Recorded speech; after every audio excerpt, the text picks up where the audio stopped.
Howdy, my name is Frances Jackson. I'm the coordinator of the LGBTQ Pride Center here at Texas A&M University. I'm here today with Dr. Iris Carillo, who is the Assistant Director of Diversity and Inclusion at Counseling and Psychological Services here at Texas A&M. You are here today to talk to us during our virtual open house about the services and other things that CAPS offers. So I want to start off by saying thank you so much for doing that. We're so excited to learn a little bit more about what y'all do. And with that, I will let you do a little bit of an introduction and tell us about yourself. Thanks, Frances. Hello, everyone. My name is Iris Carillo. My pronouns she, her, hers, ella, and I am a licensed bilingual psychologist here at CAPS, where I am the co-facilitator of the LGBTQ group and have been one of the Let's Talk counselors at the Pride Center. Both programs I'll be talking about later today, and I'm just very excited to be here today to share more about CAPS and some of the services that we offer. Awesome. So my first question for folks who maybe haven't been on campus or haven't been on campus in a hot second, can you tell us what CAPS is and a little bit of the services that y'all offer? Yes, so Counseling and Psychological Services, or CAPS, is Texas A&M University's counseling center. We are located on the 4th and 3rd floor of the Student Services building. So if it's your first time visiting us, come on up to the 4th floor. We are across from Rudder and catty corner from the MSC.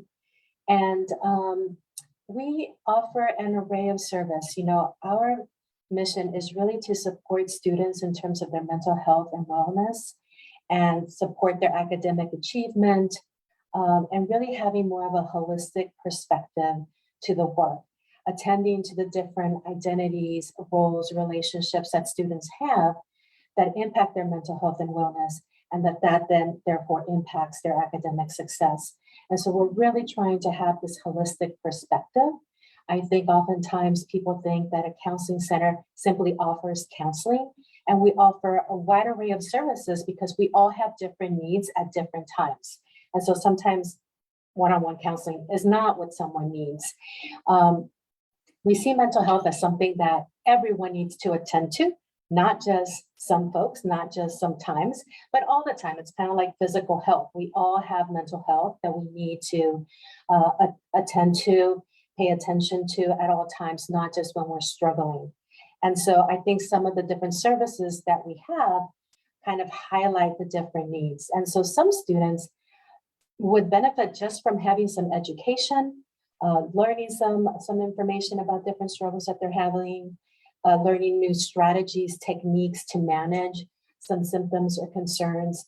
And so on our website under resources, we have our self-help resources that I invite everybody to go and take a look at. And so, for example, we have information on anxiety. What is anxiety? What are symptoms of anxiety? How can you manage that? The same thing with depression. We have information on how to do some journaling, how to practice gratitude, self-compassion, some career exploration information. So we have a lot of different tools and resources and information on a lot of different topics that would benefit everybody to kind of have that information.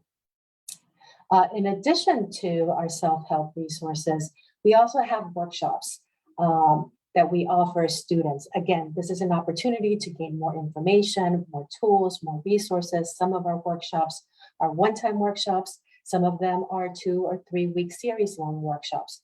And I have my cheat sheet here. Examples of some of our workshops this semester are the Relationship Goals Workshop, Accepting Emotions, Anxiety Toolbox, Getting Unstuck, Overcoming Perfectionism, Body Acceptance, Career Assessment, Conquering Exams, Developing a Study Plan, Imposter Phenomenon, Making Sense of My Anxiety, and Understanding Worthiness. And so if you are interested in any of these workshops, you can go to the student portal and you can register yourself for one of these workshops that tend to be didactic. They tend to be about 15 students and 1 counselor. And right now they are online. And so it's mainly information, but there are some brief opportunities to connect with one another. But if connection is what you're seeking, I definitely encourage you to take a look at the different groups that we're offering this semester. We have a group page on our website. You can look at the descriptions of the different groups, the times and days that they're meeting, and you can express interest through our group interest form. And then someone on our staff will call you to schedule a 30 to 60-minute screening appointment in which you'll meet the co-facilitators, learn more about the group, and they will learn more about you. And so some of the groups that we're offering this semester include coping with grief and loss, dissertation support, embracing your self-worth, family dynamic support, finding the real you, a grad student group, international student support, the LGBTQ plus group, managing anxiety, relationship abuse support, stress management, understanding self and others, and women of color group.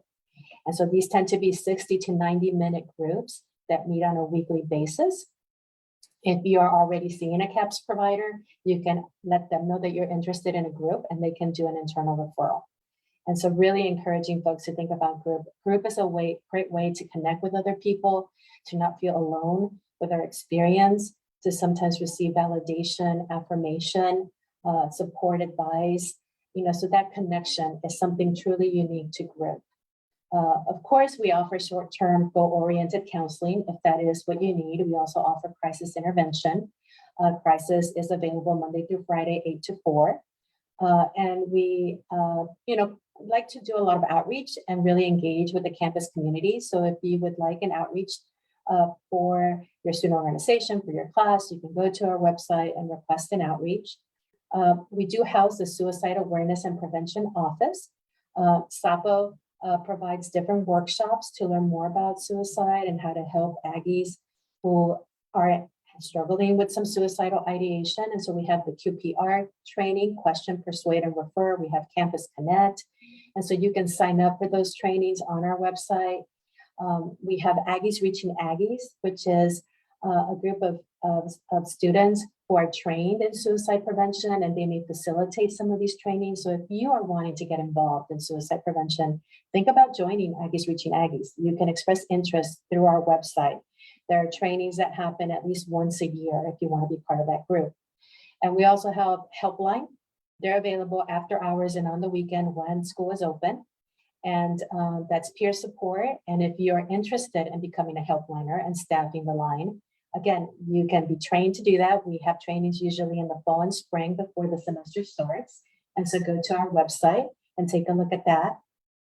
And the last thing I wanted to talk about was a new service that we just, inaugurated this week, the My SSP at TAMU. And so I encourage everybody to download the My SSP app to your phone, your tablet.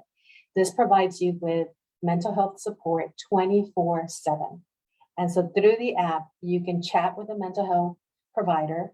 You can talk to them by phone, and this could be for immediate support, or this could be for short-term individual counseling as well. And they have an extensive digital resource library with podcasts, articles, videos. I think you can also have access to some fitness videos because exercise and fitness is essential to our mental health. And so please take advantage of My SSP. You can download that today, right now, as you're listening to me. You can download it and just know that it's available 24/7. So if you're struggling and it's after hours, CAPS is not open, you can definitely chat with someone or call someone through My SSP. Awesome. So I think I got all of them, but most of those links in the chat. If someone is watching this, they can totally grab that. I'm so excited to hear about the new resource. That's awesome. So I wanted to talk a little bit about Let's Talk. I feel like it's a really cool program and opportunity that we get to have here at the Pride Center. But also there are a couple other offices on campus. So could you tell us a little bit about it and then sort of what to expect? Like if I'm an anxious student coming in for the first time, sometimes counseling and therapy can seem daunting. So what does this look like? Yes, so the Let's Talk program started back in the fall of 2018 at the Department of Multicultural Services. We extended to international student services in the fall of 2019. And then to the Pride Center in spring 2020, right before the pandemic. And so we have tried to kind of keep the program running through the pandemic. For a while, we were only virtual. And then this past fall, we returned to our in-person services. And so this semester, International Student Services will only have 5 dates for their Let's Talk. And so if you go to our website, to our Let's Talk page, you will see those dates. But the Department of Multicultural Services, their Let's Talk is every week, Tuesdays and Wednesdays, 3 to 5. And at the Pride Center, we're every Monday from 1 to 3 throughout the semester. And one of our psychology interns, Erin Delaney, will be the Let's Talk counselor at the Pride Center for this semester. I was there in the fall, and so I'm really going to miss that role because I was really able to connect with so many students. And so what Let's Talk is, it's that it's not counseling.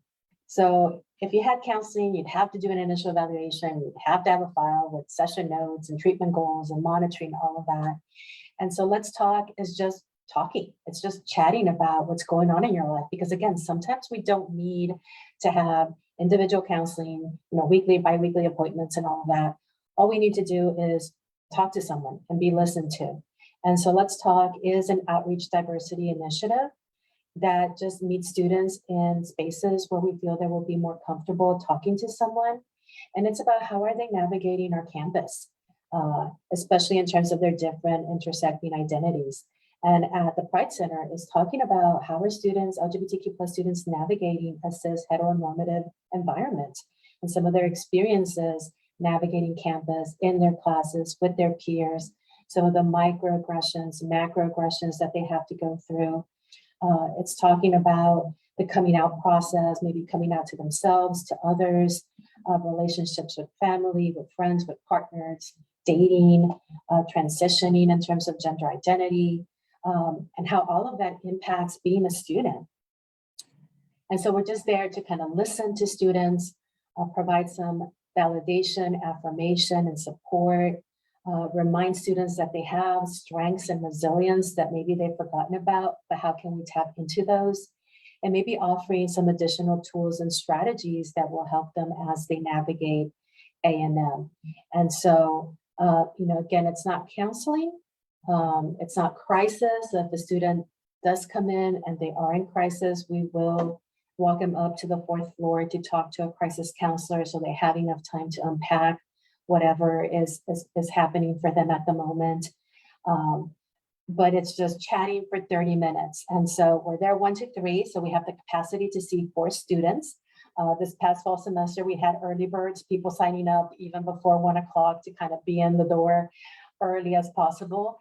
Sometimes, you will have to wait a little bit until the Let's Talk counselor is available, but you have 30 minutes to kind of just chat. So you'll show up to the Pride Center, walk in, tell the student worker at the front desk that you're there for Let's Talk. They'll just ask you for your first name. They'll let the Let's Talk counselor know that there's someone waiting, and then the counselor will come pick you up and take you to the Let's Talk space.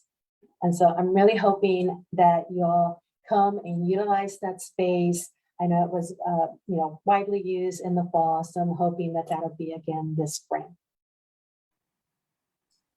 Awesome, thank you. So you touched on group a little bit. Right now you are recruiting 4 groups. So do you want to give us a little bit of the timeline and then maybe touch on things that someone can bring up in group, right? Like if you've never been to a group session, you don't necessarily know like what it looks like or what might be helpful. Yes, definitely. So our LGBTQ plus group will be this semester will run on Tuesdays from 1:30 to 3 p.m. and it will again be virtual. I will be one of the co-facilitators along with Jacob Walla, one of our trainees. We are in the process of screening students who are interested in the group, and we are hoping to have enough students to start the group February 1st, February 8th at the latest. And so we can start the group with 6 members, and we have the ability to take up to 8 students, just because it's challenging with 8 people to kind of share 90 minutes. The group is a process-oriented, unstructured group. And so what that means is that we don't have weekly topics. It's not like this week we're talking about coming out, next week we're talking about faith. It's like whatever students are struggling with, at that moment, they can bring up to group. So it could be coming out, it could be navigating relationships, it could be struggling with depression and anxiety, it could be struggling with dating, how all of this impacts, their academics.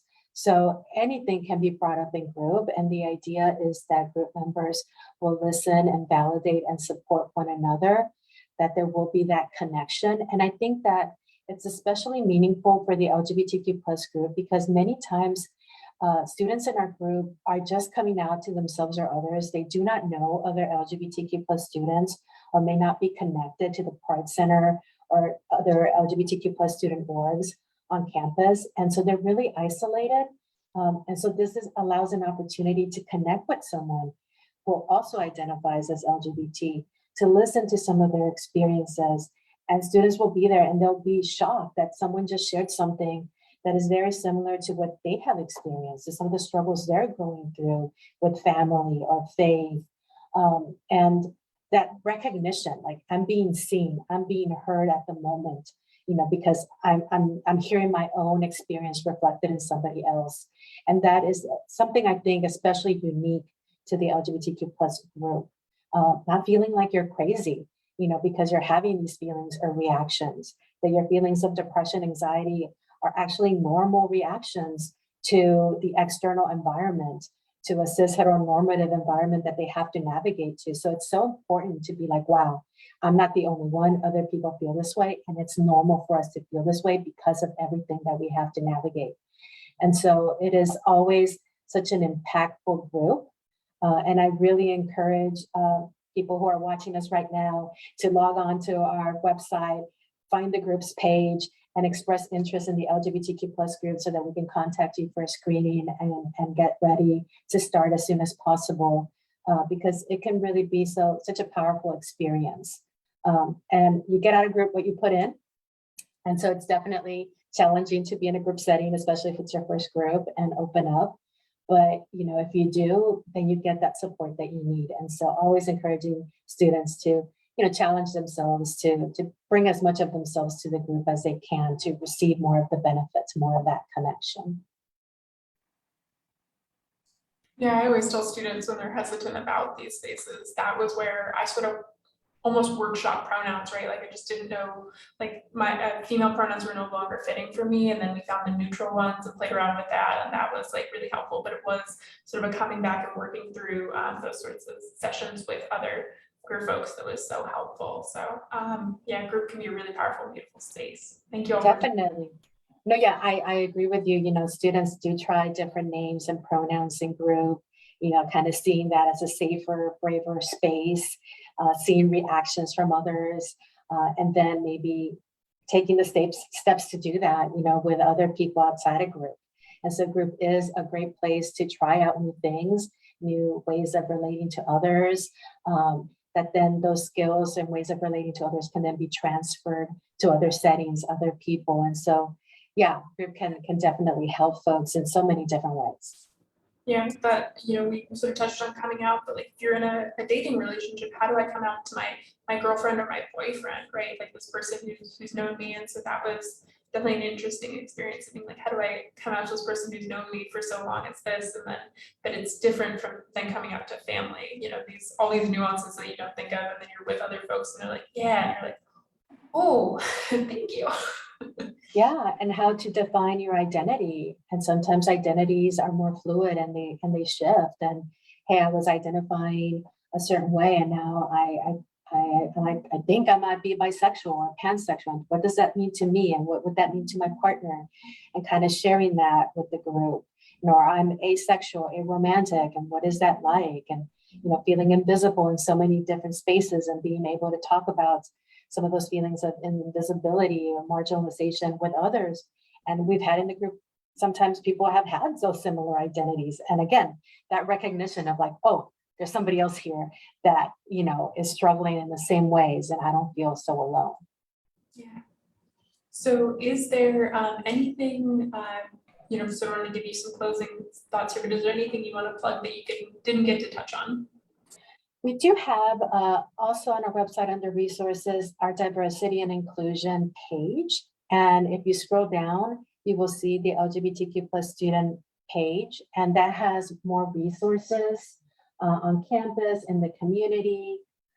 We have the Trevor Project and the Trans Lifeline information there that students can also contact those crisis hotlines. So that's information that sometimes our students are not aware of. We also have information for students of color and students with disability and undocumented, documented students and international students. So, you know, viewers may find so many of those resources helpful if they have intersecting identities. And so just reminding folks to come visit us at Let's Talk Mondays 1 to 3, express interest in our group that's set for Tuesdays 1:30 to 3. Download my SSP app for 24/7 access to mental health providers, and visit our diversity and inclusion section on our website and all of our other resources on our website. Awesome. So thank you again. If you like this program, we have many planned throughout the semester. Please sign up for our newsletter. It's a really great way to stay up to date on things. Right now, we have our Pride Mentors program application that is open. So if you're looking to connect with somebody else about your identities and stuff, it's a really great setting. You'll set that relationship up. So if folks are comfortable meeting in person with masks, or they're just going to do it virtual, that is up to you and your mentor to sort of set those boundaries. We will be hosting game night. That will be February 9th. That'll be in person here at the center. We're very excited about that. Pride Live will be February 16th. That will be virtual, and we'll be talking about the many aspects of transitioning. The coming out monologues are going to be April 1st. If you're interested in doing a monologue, I want to encourage you to check out our website. It's got all of our due dates on there. And then lastly, we have the Lavender graduation celebration, April 9th. So we have a full semester for folks, and we're so excited to see everyone both virtually and in person. And with that, I'm going to say thanks and Gigo.